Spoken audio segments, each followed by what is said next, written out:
Hi hello good evening friends, welcome back to the channel. ಇವತ್ತು ನಾನೊಂದು ವಿಷಯದ ಬಗ್ಗೆ ಮಾತಾಡೋಣ ಅಂತ ಬಂದಿದ್ದೀನಿ. ಇದೇನಪ್ಪ ಅಂದರೆ ಇದೊಂದು ಶಾರ್ಟ್ ವಿಡಿಯೋ. ಏನಪ್ಪ ಅಂದರೆ ರೀಸೆಂಟಾಗಿ ನೀವು ಸೋಷಿಯಲ್ ಮೀಡಿಯಾದಲ್ಲೆಲ್ಲ ನೋಡ್ತಾ ಇರ್ತೀರಾ, ಒಂದು ಫಿಶ್ಶು ಸಮುದ್ರದ ತುಂಬ ಆಳದಲ್ಲಿ ವಾಸ ಮಾಡ್ತಾ ಇರುತ್ತೆ.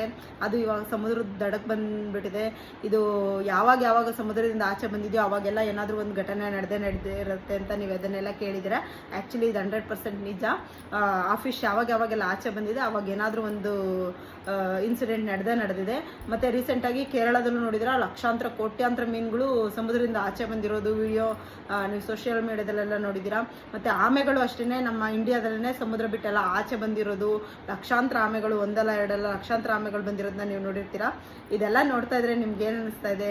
ಇದೆಲ್ಲ ನೋಡ್ತಾ ಇದ್ರೆ ನನಗೇನು ಅನ್ನಿಸ್ತಾ ಇದೆ ಅಂದರೆ, ಈ ಸರಿ ನಮ್ಮ RCB 100% ಕಪ್ ಗೆದ್ದೇ ಗೆಲ್ಲುತ್ತೆ.